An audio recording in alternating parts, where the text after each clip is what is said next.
libérale présupposait historiquement un démos, c'est-à-dire un peuple. Le peuple est une catégorie qui appartenait à l'univers d'avant la démocratie libérale, qu'on pourrait s'en passer, et faudrait la remplacer par la figure de la diversité. La diversité qui se substitue comme principe de fondation de la communauté politique à la nation historique, j'entends.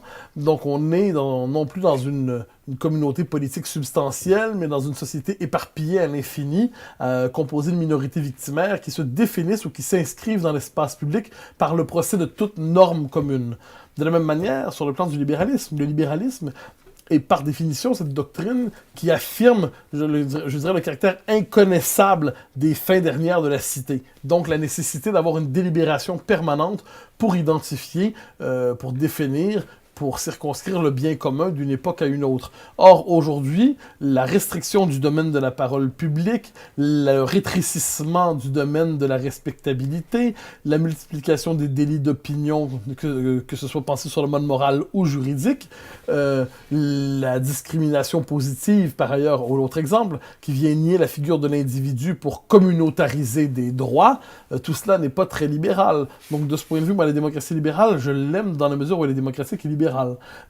Mais aujourd'hui, elle est niée. J'ajouterai un dernier point. Au XXe siècle, la démocratie libérale, pour se sauver, en fait, devant les totalitarismes, a dû mobiliser l'imaginaire du patriotisme, l'imaginaire de l'histoire de la décision politique, d'un patriotisme tragique. J'aime donner comme figure, de ce point de vue, De Gaulle, Churchill et Solzhenitsyn. De Gaulle qui ne fait pas référence à une forme de France strictement républicaine et droits de l'homiste en 1940 pour en appeler à la résistance contre les nazis.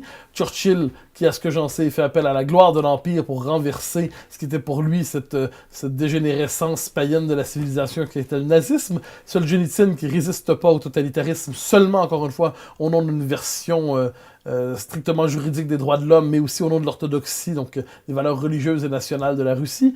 La démocratie, pour se maintenir, savait qu'elle s'ancrait dans une civilisation dont elle était l'aboutissement, mais qu'elle ne résumait pas.